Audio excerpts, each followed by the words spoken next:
네, 태풍 상황 자세히 알아보겠습니다. 문일주 제주대 태풍연구센터장 화상으로 연결돼 있습니다. 자, 센터장님 나와 계시죠? 예, 안녕하십니까? 네.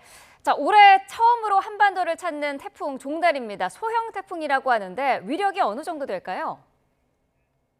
지금 초속이 19m 정도 되고요. 우리가 네. 이제 태풍을 이제 이름을 지을 때 이 열대 제압부냐 태풍이냐 경계가 이제 17m/s인데요. 네. 그걸 약간 넘어서 지금 19m/s 정도의 강도를 지금 유지하고 있고요. 중심 기압은 998 헥토파스칼 정도 됩니다. 예. 네. 자, 예상 경로도 궁금한데요. 서해안에 진입할 때는 세력이 많이 약해진다고요? 예, 맞습니다. 지금 현재가 태풍의 이제 절정기, 가장 이제 강도가 강한 시기라고 보면 되고요. 네. 이제 점점 북상하면서 태풍의 강도는 점점 약해져서 내일 한 새벽경에 이제 군산 앞바다 정도에 도착하게 되면 열대 저압부, 이제 태풍의 이제 생애는 끝나고 열대 저압부로 이렇게 약해질 전망입니다. 태풍의 세력이 약해진다는 거는 그러면은 비바람도 거의 없다 이렇게 보면 되는 건가요? 그래요. 이번 태풍은 아까 말씀드린 대로 태풍 이제 이름이 지어졌지만 강도가 우리가 이제 옛날에 경험했던 강한 태풍의 어떤 우리가 광풍 이런 것은 조금 아마 경험하기는 힘들 거고요. 네. 대신에 이제 비는 좀 오겠지만 대부분의 우리나라 지역에서는 뭐 강한 바람이 이렇게 불지는 않습니다. 그래서 어떤 사람들은 태풍이 지나간 거 맞나 이렇게 느낄 정도로 바람은 크게 강하지는 않고요. 다만 이제 열대역에서 많은 수증기들이 지금 태풍을 따라서 올라오고 있기 때문에 네. 지역에 따라서 이렇게 강한 비들이 많이 내리는 곳이 있겠으니까 그런 지역은 좀 조심을 해야 겠습니다. 네. 자, 지금이 가장 위력이 강력한 그런 상황이고 오늘 오후 늦게부터는 제주도가 직접 영향권에 들 것으로 보이는데 가장 조심해야 할 지역이 어디고요? 시간은 언제쯤일까요? 일단 아까 말씀드린 대로 이제 요번 태풍은 비를 많이 조심을 해야 되는데요. 특히 그 따뜻하고 습한 공기가 북상하면서 제주도하고 남해안 지역에 많은 비를 좀 내릴 것 같습니다. 그래서 제주도는 한 100mm 정도까지 최대 우리가 예상을 하고 있고요. 그 네. 외에도 중부지방은 한 10mm에서 40mm 정도 감소를 예상을 하고 있습니다. 특히 요즘에 이렇게 내리는 비들이 이렇게 집중적으로 내리는 이제 폭우 형태로 내리고 있습니다. 그래서 네. 단기간에 많은 비가 이렇게 내릴 수가 있기 때문에 지역별로 잘 대비를 해야 될 것 같습니다. 네. 강풍 반경은 생각보다 좀 넓어 보이는 것 같은데 우리나라 전역이 강풍의 영향은 받는다고 봐야 될까요? 앞서 말씀드린 대로 이번 태풍의 그 최대 풍속은 19m/s로 다른 이제 보통 우리가 경험했던 강한 태풍보다는 좀 바람이 약합니다. 따라서 우리가 이제 강풍 반경을 얘기할 때는 초속 15m 반경을 얘기하는데요. 네. 일단 기상청의 예측을 보면 초속 15m 반경이 제주도를 포함해서 전라도 약간 육지는 약간만 포함이 되거든요. 그래서 어. 대부분의 지역에서는 이렇게 강한 바람을 느끼지는 못할 정도의 그 정도 태풍이라고 보시면 되겠습니다. 예. 네, 그렇군요. 자, 해수면의 온도가 높으면은 태풍이 몸집을 키운다고 해서 걱정인데요. 종다리는 다행히 세력을 키우지는 않는다고 합니다. 이유는 어디에 있을까요? 사실 우리나라 주변의 수온만 보면 태풍이 상당히 발달할 걸로 예상을 할 수 있는데요. 사실은 이 수온이 첫 번째 요소이긴 하지만은 태풍이 이제 발달하기 위해서는 주변에 그런 종간장도 상당히 이제 많은 역할을 하게 됩니다.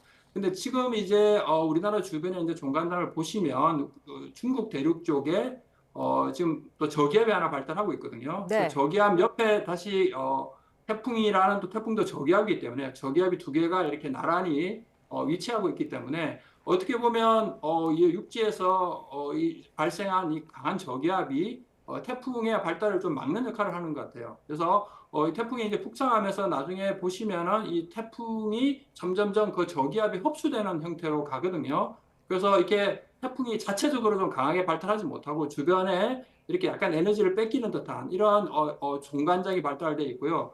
특히 이제 태풍 발생 위도가 되게 고위도에서 발생하지 않았습니까? 네. 24도 정도 되는데요. 보통 우리가 태풍 발생 위도가 12.5도니까 보통 발생하는 위도보다 10도 이상 높은 고위도에서 발생을 했습니다. 이렇게 이제 고위도에서 발생하다 보니까 태풍이 발달해서 점점 강화되려면 시간이 좀 필요하거든요. 근데 시간이 지금 우리가 발생하고 하루 만에 지금 거의 육지 근처로 오지 않습니까? 네. 자, 이런 여러 가지 환경 때문에 주변의 수온은 높지만 태풍이 이번에는 크게 발달하지는 못할 것 같습니다.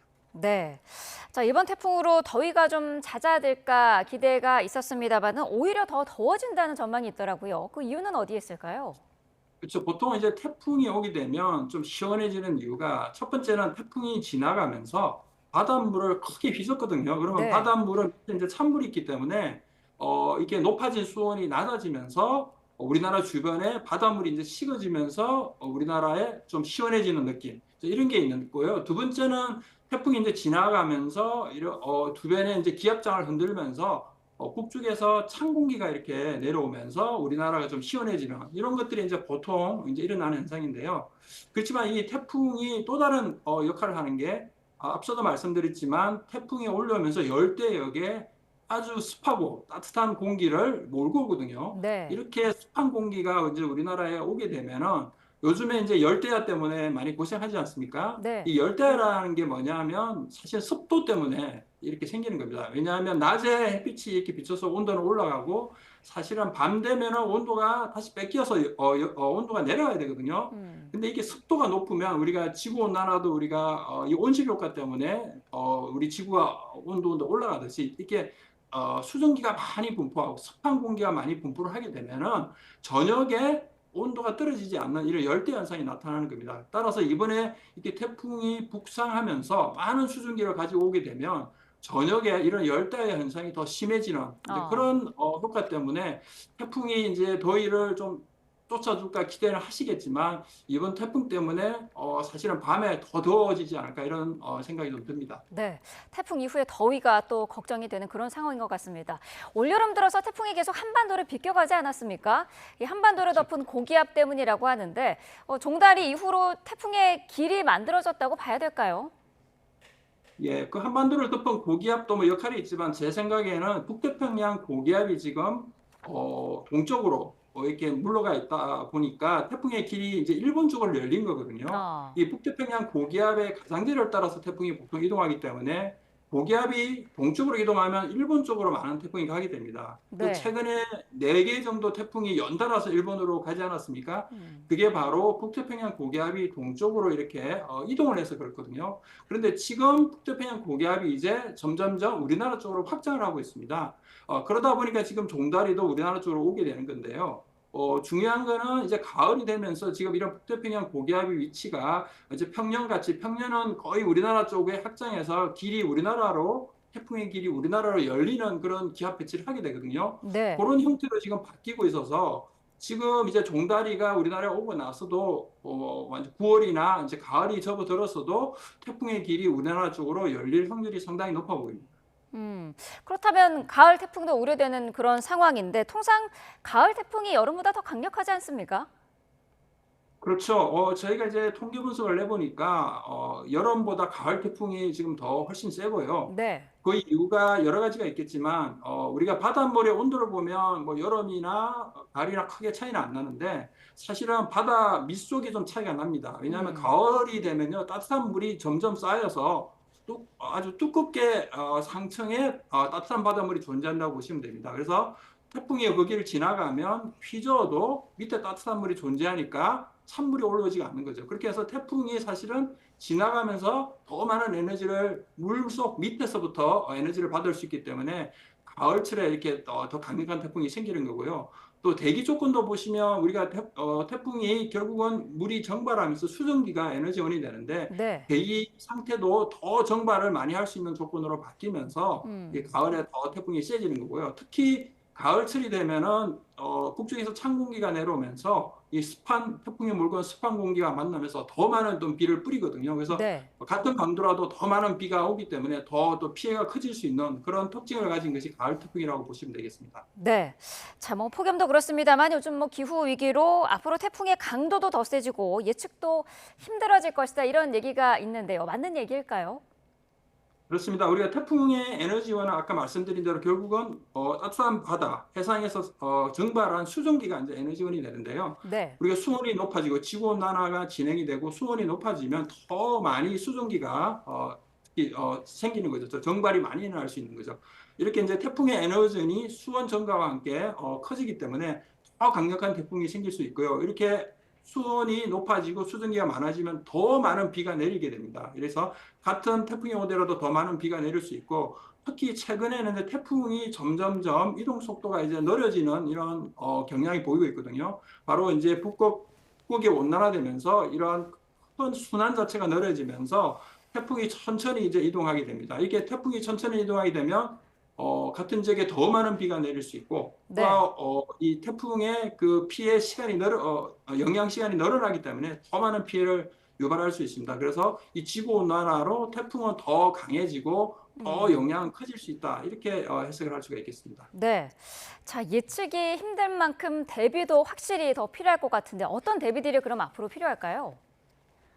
그렇죠. 이제 앞으로 이제 지구 온난화 때문에 태풍은 점점 강력해지는데, 우리가 모든 대비라는 게 과거의 경험에 대비해서 준비를 하거든요. 예를 들어 2003년에 매미 같은 경우에 어떤 피해가 있었고, 루사는 어떤 피해가 있었고, 그래서 과거에 경험한 태풍을 기준으로 이렇게 대비를 하게 되는데, 네. 앞서 말씀드린 바와 같이 지구 온난화로 우리가 예측하지 못한, 경험하지 못한 태풍이 올 수도 있다는 거죠. 아. 만약 이렇게 대비하지 못한 태풍이 온다면, 경험하지 못한 태풍이 온다면 우리가 그동안 준비했던 것이 다 무용지물이 될 수 있는 거거든요. 그래서 우리가 기후변화는 우리가 예측하지 못한 이런 태풍을 만들 수 있다는 것을 우리가 명심을 하고, 이에 대한 대비를 철저히 해야 될 것 같습니다. 네, 알겠습니다. 자, 일단 지금 북상하고 있는 태풍 종달이는 약한 소형 태풍이어서 그나마 다행입니다만은 작은 피해도 없도록 끝까지 주의해야 될 것 같습니다. 문일주 제주대 태풍연구센터장과 함께했습니다. 오늘 말씀 감사합니다. 감사합니다.